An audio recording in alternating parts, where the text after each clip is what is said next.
පසිටවන්න කෙනෙක් නෑනේ. අපේ ඉර තාත්තේ ලව්වල් පස්සේ අපිට කපනවා.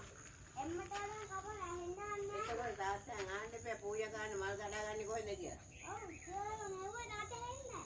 මොකද එම්මට යන නාදයන්. යා ඒක.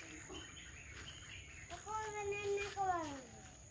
ඒ දවස් මේ අපේ මෙන්න ඉන්නේ හිප්පේ. තාත්තේ ඔක්කොම කරපුවා. තාත්තා කොහෙද මල් ගස්සේ කිව්වේ යන්නේ ඒකනේ. අපේ නාදා කියන්නේ මේ මල් පස්සේ තාත්තේ ඇතුලේ එතන ඉති කරවලා යනවා. තාත්තට මල් ඕනේ නෑ. අ ගෙදර ඉන්න ගෑනුන්ටයි මල් ඕනේ. ගෑනු කියන්නේ මල් වගේ જાතියක්. නම් එන්නේ කියන්නේ මල් වගේ. බලන්න මේ ගස් ටික නිල් පාට තියෙන ලස්සනයි.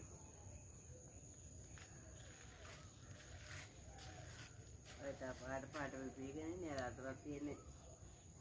එකක් ගස් සුදු පාට. නිල් පාට. නේ?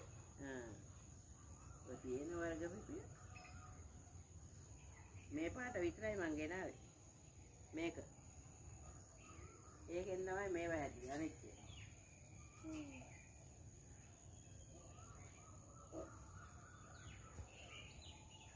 අපේ දිහාට මේකක් දෙන්න බෑ. ආ අපේ දිහාට මේ